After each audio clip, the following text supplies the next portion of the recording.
بسم الله الرحمن الرحيم الحمد لله والصلاة والسلام على رسوله وعلى آله وصحبه وسلم تسليما كثيرا مزيدا إلى يوم الدين أما بعد. There's a deep relationship and a strong one between the Quran and Ramadan. شهر رمضان الذي أنزل فيه القرآن هدى للناس وبينات من الهدى والفرقان. The month of Ramadan is the month where the Quran was revealed in, a guidance for mankind and clear proofs for the guidance. And it's a criterion between the evil and the truth, between the wrong and the right. Allah, that's pertaining to the month. In pertaining to the night, إِنَّا أَنزَلْنَاهُ فِي لَيْلَةٍ مُبَارَكَةٍ. In Surah Al-Dukhan, we revealed it, we sent it down in a blessed night, which means Laylat al-Qadr. And then another verse, in إِنَّا أَنزَلْنَاهُ فِي لَيْلَةِ الْقَدْرِ. We sent it down in the night of decree. So is there a discrepancy, a conflict? Two verses saying it was revealed in the night of decree, and another one saying it was revealed in the month of Ramadan? Like Orientals claim that there's a discrepancy in this matter. If you go to a Sunan Nasa'i and Al-Hakim, Ibn Abbas said, and also Ibn Jarir said in a different saying, the entire Quran was revealed in night of Laylat al-Qadr. And then it was taken down from the seventh heaven to the first heaven closest to us. And over the course of 23 years, it was revealed to the Prophet Muhammad sallallahu alaihi wasallam. The relationship between Ramadan and Quran is deeper than one thinks. You know the famous story we all know when Jibril alayhi salam went to the Prophet sallallahu alayhi wasallam and he grabbed him and he said, "Iqra, Iqra." And he scared the Prophet sallallahu alayhi wasallam. Ibn Ishaq and Abu Sulaiman al-Dimashqi and Ibn al-Jawzi and others said that this occurred in Ramadan. It's even deeper than that when you know the Prophet sallallahu alayhi wasallam used to review the Quran with Jibril every single Ramadan, and twice, the final time, he was living sallallahu alayhi wasallam. Jibril would read and the Prophet listens, or the opposite. And some scholars said this is the time when he would tell him the affirmed and abrogated verses. And it's possible this is the time when he knew and learned the tafsir. Allah sent the best revelation on the best messenger in the best month, in the best night, the night of decree.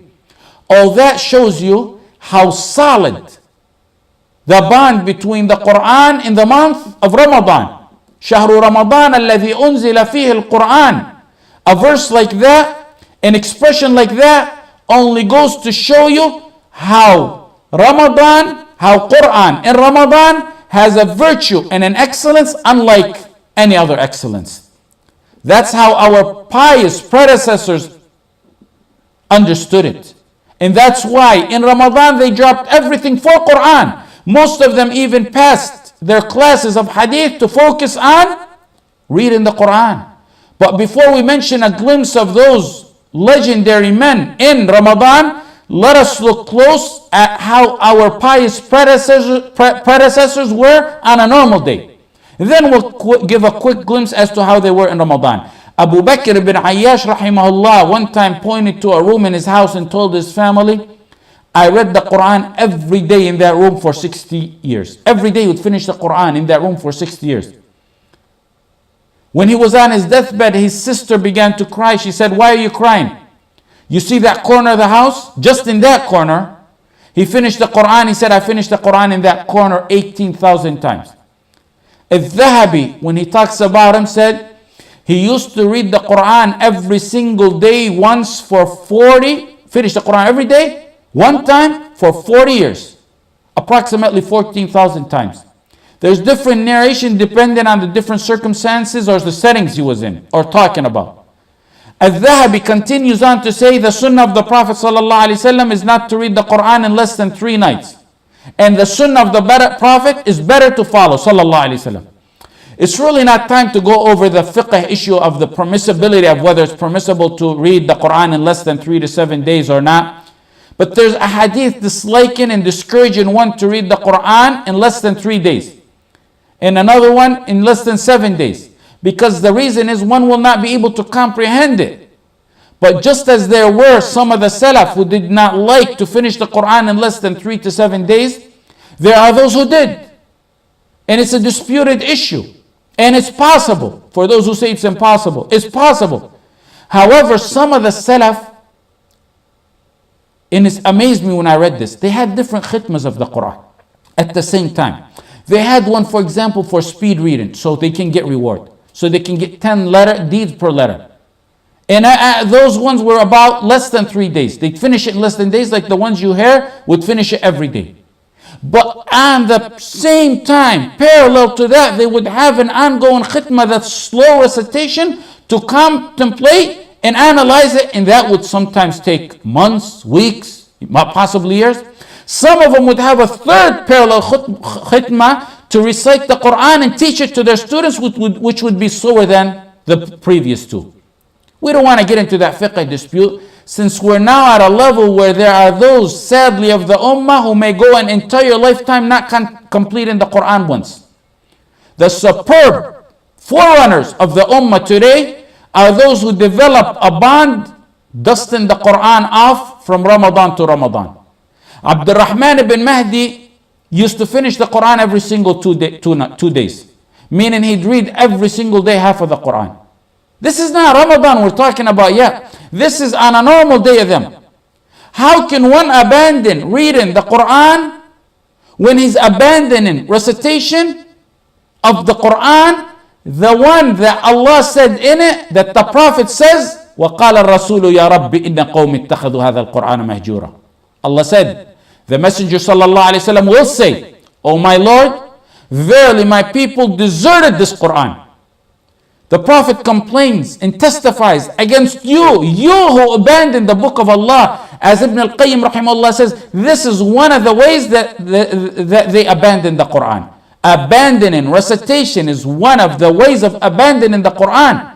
It's horror and heart melting to even think that you'll stand before Allah as a defendant with no other than the Prophet sallallahu alaihi wasallam as a plaintiff against you, pointing to you and say, وَقَالَ الرَّسُولُ يَا رَبِّ إِنَّ قَوْمِ اتَّخَذُوا هَذَا الْقُرْآنَ مَهْجُورًا. Those who don't know Arabic, and I'm not condoning that, because to a believer in Islam, the language of the Quran is essential for a Muslim's identity. And you can read some of that on Muhsin Khan and Al-Hilali's introduction of the Noble Quran. And even before them, Ibn Taymiyyah, how they stated that Arabic language is an identity. We're against nationalism, but the Arabic language is essential. But assume you don't know Arabic now. In the time you're trying to learn it, don't abandon the Quran in English. You're not going to get the same reward, 10 deeds per letter, but inshallah you'll get some type of reward. Who can get enough of the word of Allah, the speech of Allah? Who can get enough from the medicine that's a cure for the heart, the soul, and the body? The Quran, a cure from doubts and desires. The Quran. The Quran is a cure from worries, anxiety, and depression. Some people tell me, when I tell them to recite the Quran to relieve their problems, they say, well, they call me the next morning and say, well, I'm still depressed. I still got the doubts. I tell them, when a doctor gives medication, and we're talking about similar to that antidepressant medication, one of the things he says about some of them is keep taking it for 3 weeks or 4 weeks for the medicine to kick in and you get its effect. And after that, don't ever stop taking it. The Quran needs close friendship. It needs close friendship to take effect. It needs consistent, persistent dedication and recitation in order to see its effect.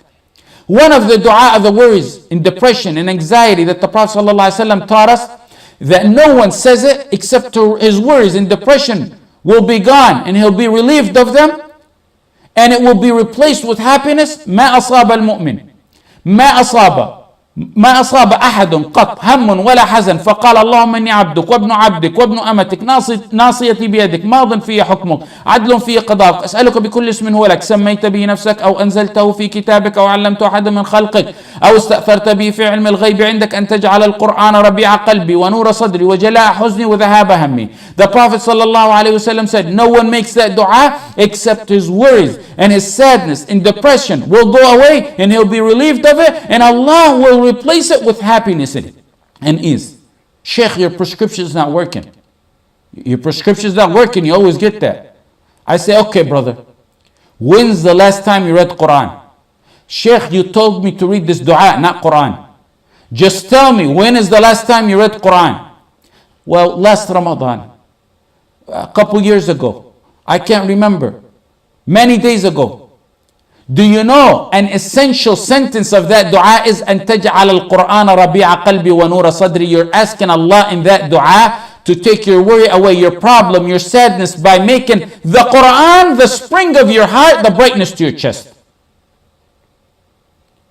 I ask you by Allah, how can the dua work if the Quran is sitting collecting dust, when part of your dua is replacing the anxiety with the happiness of the Quran? Of course it's not going to work. I could have told you that. The dua needs recitation of the Quran to work with it. It's a combo of medication. I know a man in prison, wallahi al-azim, they had him in solitary confinement for a long time. The psychiatrist comes by that unit to check in on the people once or twice a week. He walks by, he does his round. And they have to do it because that's an area where people snap and lose their minds frequently. When they would pass this man's cell, the psychiatrist says to him, do you need anything? The man refuses to answer. And sometimes he'll say no. It amazed the psychiatrist that this man is sitting 24/7, on a good day, 23/7. And when the psychiatrist passes by, the inmates run to the window, that little window. It's nice to lay your eyes on a human walking. That's a beautiful sight when you haven't seen that for years. It's nice to merely say hi and bye to another human being. To see something other than your four walls. And this person is sitting content, happy, doesn't even look at the window. The psychiatrist was amazed. Why are you so happy and at ease? You never asked for anything. He told the psychiatrist, I got my best friend, and the Quran was right next to him. He showed him the Quran. For one who understands what the Quran is, what else do you need? You need someone to talk to? Would you rather talk to creation and not the Creator? If you want the miraculous effect of the Quran to take place, befriend it. Befriend it. Befriend the Quran so it'll be a means of cure for all ailments, spiritual and otherwise, and raising of your ranks, which is the most important. Befriend the Quran if you want to understand it. Friends never share secrets until they get very well acquainted. Then they begin to exchange gifts. Then secrets take place and you exchange secrets. Then they begin to console and comfort each other. Begin to friend the Quran so you can see its miraculous effects and benefits. Wallahi al-azim, there's not a friend you can befriend better than the friendship of the Quran. If you're lonely, head to the Quran.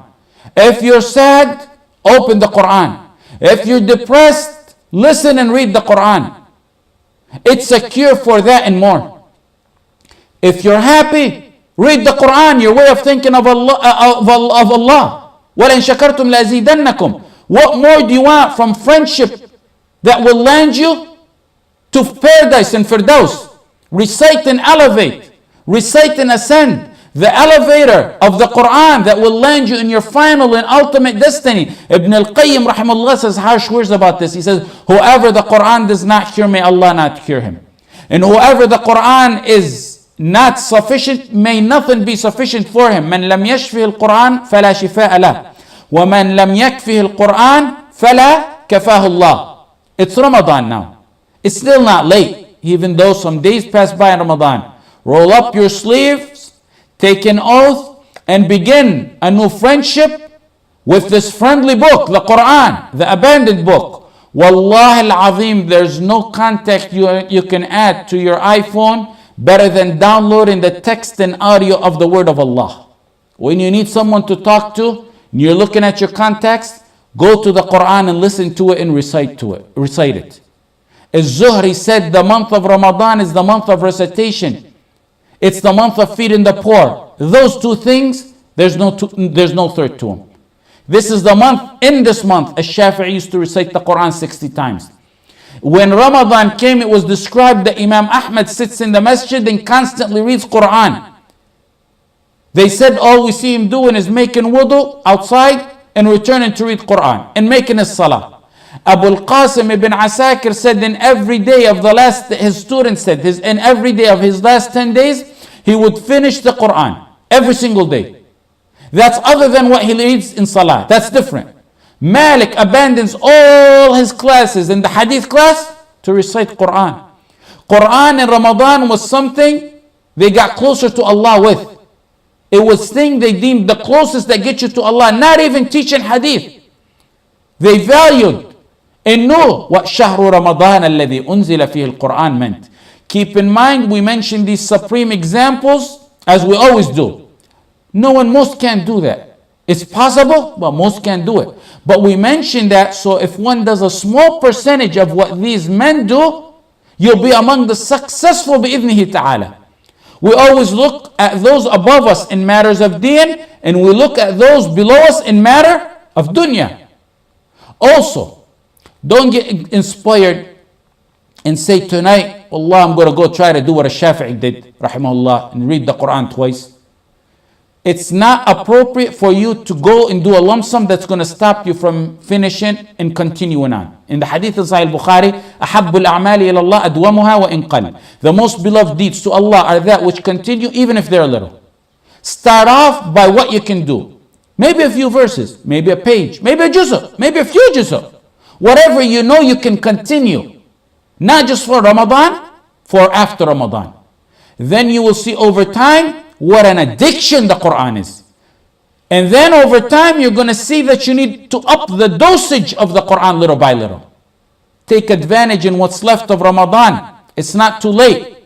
It's only a matter of days and nights before they mention our names and say, may Allah have mercy on him. We don't know if we'll live until next Ramadan. Hop on that elevator. Befriend that loyal friend. Cling on to the rope of Allah, the Quran. May Allah make the Quran the spring and delight of your heart and means of granting you firdaus. وصلى الله على سيدنا محمد وعلى آله وصحبه وسلم وجزاكم الله خيرا.